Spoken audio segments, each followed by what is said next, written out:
Donc il y a des sujets récurrents qui sont... Bon, l'histoire de l'art. L'histoire de l'art. Le populaire. L'art populaire avec Rocky, Van Damme, le vaudou, c'est aussi le vaudou, ouais. C'est aussi du populaire, le rituel, ouais. Le catholicisme, ouais. Donc histoire des religions, le sacrifice, les icônes, les nouvelles icônes, voilà, les nouvelles icônes, l'or, la dévoration. Ouais. La dévoration, dans le la lion. pratique de la gravure qui retire la chair, qui dévore, le lion, en référence au Christ avec sa couronne d'épines. Oui. Le veau d'or qui est une idole qu'on sacrifie et qu'on mange sur l'autel. La prosternation avec le religieux. Okay. Donc le religieux. Il y a aussi les détournements. Les détournements. Des peintures classiques de la chapelle Sixtine en Golden Sixtine Grand Box. Ouais. Détournements ici d'Antoine Wirtz, Rosine. Détournement des statues religieuses. En les rendant plus magiques. Plus magiques, oui. Multicolores. Alors la laque la protège, la rend plus sacrée, et c'est des larmes, et à la fois il est fontaine. Il est fontaine, c'est comme s'il était magique et comme un volcan aussi. C'est ça. Et il est plusieurs nations en même temps. D'accord. C'est un Christ sans ethnie, multi-ethnique. Alors, portrait. Portrait de boxeur. Alors, portrait de boxeur. Ça, c'est citations de boxeurs eux-mêmes et leur visage directement gravés comme des coups de poing en fait. Que chaque gouge, la pratique de la gravure aussi est quelque chose de physique qu'on retire. Alors, il faut que je te mette la bouche.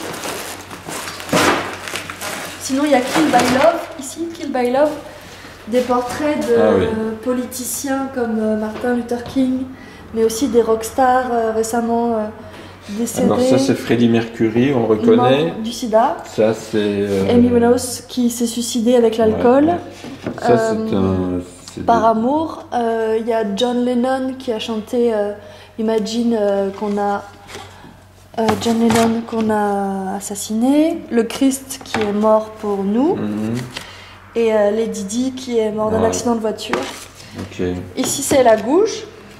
Ah voilà le fameux outil. Ouais, donc c'est un petit couteau. C'est avec ça que tu travailles. Un petit ciseau à bois, ça s'appelle aussi, un petit couteau. On peut soit dans le MDF retirer la matière, c'est une matière assez douce, enfin ça fait comme ça à peu près. Voilà, mais c'est quand même difficile à diriger le... Ah oui, il faut une technique. T'as appris ça à Düsseldorf? À Dresde, en Allemagne de l'Est. Dresde. Et oui, ça c'est une gauche que j'ai depuis des années. Ensuite, on va aller vite parce qu'il y a ma batterie qui se... Gravure sur lino.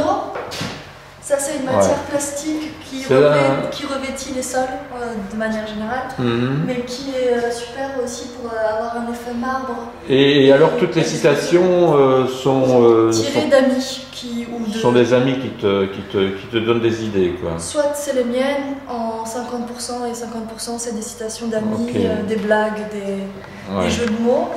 Et voilà, il y a le texte ici au portrait. Sur lino rouge, effet ring, tapis de ring. Il y a la citation de David avec son écriture qui fait aussi... Oui, David, vu que tu es là, viens un peu. Donc, l'art de la boxe, c'est... L'art de la boxe, c'est de pouvoir déceler l'ouverture en un quart de seconde afin de décocher le coup fatal. C'est une question de moment, d'instant, c'est-à-dire que... Et en peinture, il faut que, en principe, l'idéal, c'est que quand deux boxeurs sont sur le ring, Généralement, ils ont une garde qui indique finalement, par rapport au fait qu'ils soient gauchers ou pas, là où ils vont frapper, etc. Qu'à un moment donné, il peut se passer qu'au bout du 3e ou 4e round, c'est terriblement épuisant la boxe, donc le boxeur le plus fatigué va baisser sa garde, et là, bon, bah, c'est le moment pour l'autre de décocher le coup fatal. Mais finalement, David, oui. L'énergie se passe de commentaires. Tout à fait, absolument. C'est la démonstration. Non mais j'explique comme ça comment ça se passe de manière générale. Allez, on monte tous. Le penseur. Le penseur, tout le monde connaît le penseur de Rodin. C'est aussi, il se combat contre lui-même, en même temps il est dans une non-activité, il réfléchit, il est statique et en même temps il a un mouvement dans son esprit, le penseur boxeur, qui est un bas-relief, d'après l'idée originale de Rosette. D'accord. Et donc, allez, on va passer donc ici on est au polyptyque. Ouais, c'est une salle où il y a donc 2 travaux. Il y a David qui a mis sa grande toile ici, très christique, très travaillée au niveau de la peinture, avec beaucoup d'effets de matière, des lacérations qui sont comme des stigmates, avec une grande densité de couleurs et une grande violence. Et en face, on a aussi une sorte de sacrifice, avec aussi des stigmates, la Pietà de Michel-Ange, qui est maintenant la Pietà de Michel-Ange, puisque c'est un hommage à Michael Jackson, qui dans le Purgatoire est en thriller, le mort-vivant, et ici dans Invisible, et dans la Renaissance, et dans le halo de lumière, quand il commence à faire son premier... Alors le triptyque, le polyptyque, donc on peut le fermer maintenant. C'est ça qui est intéressant, c'est que ici, ce qui est intéressant, c'est qu'on peut voir les deux fermés ouverts. Voilà. Mini maxi. Voilà. Ici, elle est facilement. On peut la manipuler. Et dans ce cas-ci, donc c'est plus une pièce de cheminée. Dans la cheminée qui prend la prédelle, qui assoit. Bien, d'accord. Voilà, donc les yeux de Michel-Ange, qui sont aussi les yeux. Mais les 2 yeux sont grands ouverts, toi tes 2 yeux sont pochés. Oui, c'est les yeux pochés. À toi de parler maintenant. À toi de parler. Donc dis-moi, raconte-moi l'histoire de ce tableau. Ici, tu l'as fait à quel moment Moi j'ai fait ça il y a environ 1 an, et j'étais tombé sur un document dans Rock and Folk du chanteur des Van Bondies, dont j'ai oublié le nom d'ailleurs. Et j'étais tombé sur ce document où on le voyait, les yeux pochés, abîmés comme c'était pas permis. Et il avait été cogné avec une sauvagerie inouïe, quoi. Et moi je trouvais que... Ça t'a rappelé quelque chose. Par une autre star rock, quoi. Et je trouvais que ce qui était intéressant, c'était de prendre une star du rock qui d'habitude est vue sous les flottes à rampe, à son avantage, etc. Et là, elle était, déchirée, amochée, dans le 36e dessous. Et je trouvais intéressant de donner une réplique picturale à ça. Tu sacralises finalement la déchéance. Oui, voilà. Tu sacralises la déchéance. Je fais une sacralisation d'une espèce de déchéance, et qui ne touche pas seulement les gens du quotidien, mais les stars sont victimes aussi de ce genre de trucs. Et les lacérations, c'était pour encourager et renforcer l'idée comme tu dis, de déchéance,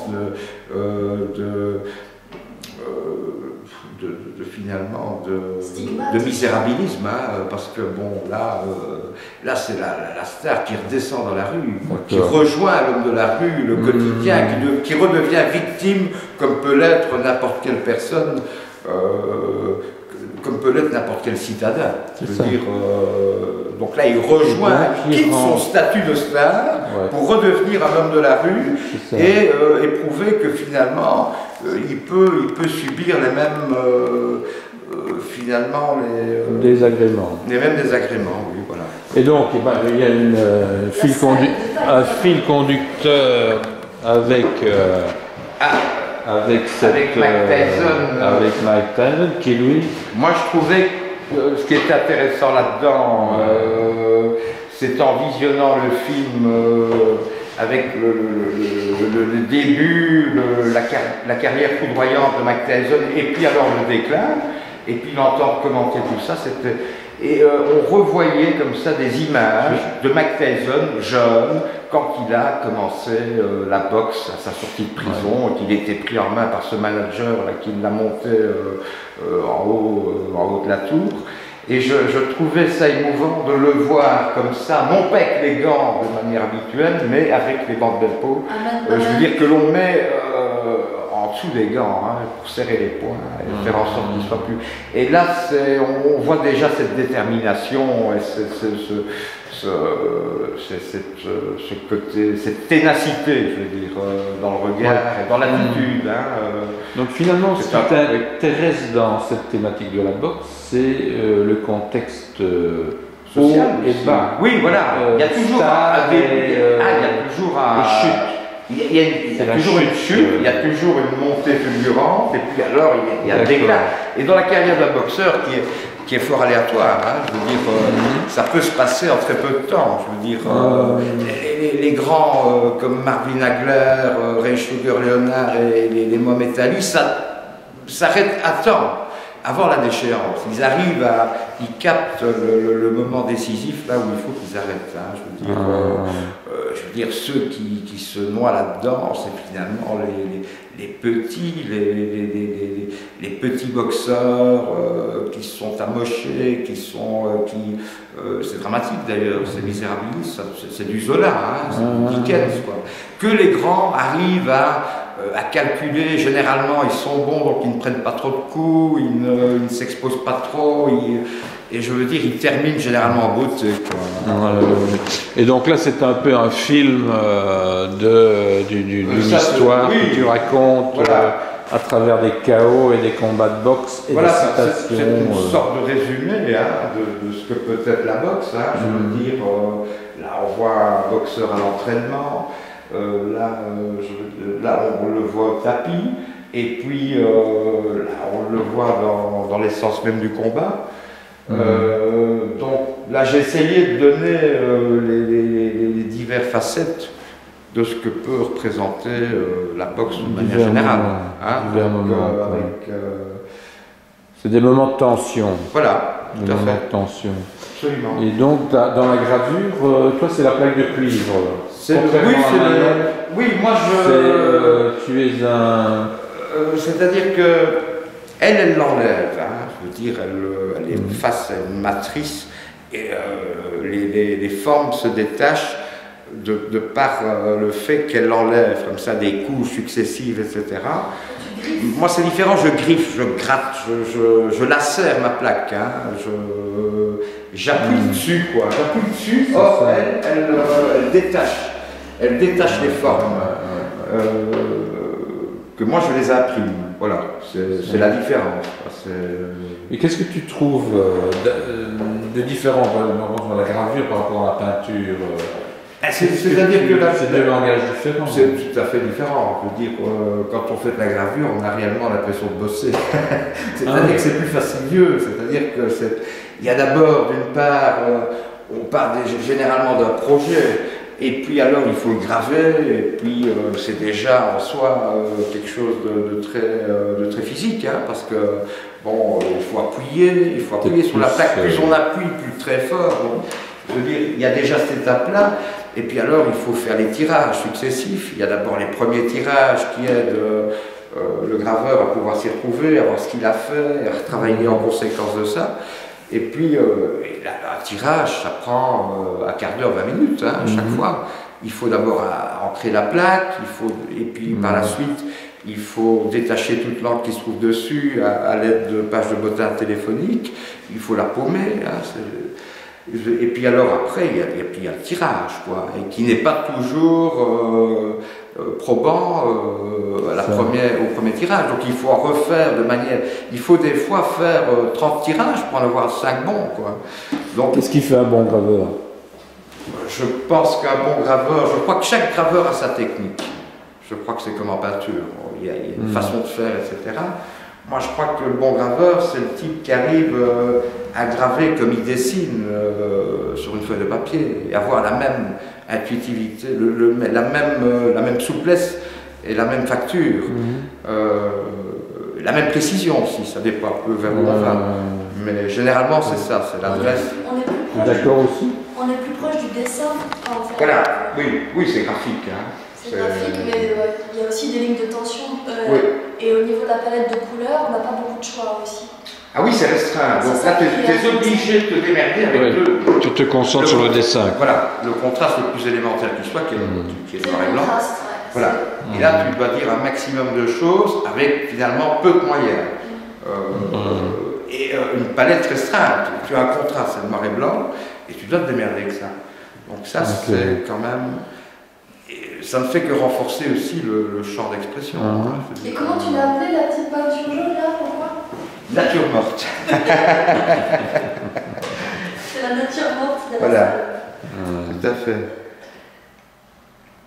Voilà. Ne me donnez pas trop de travail. C'est déjà pas mal.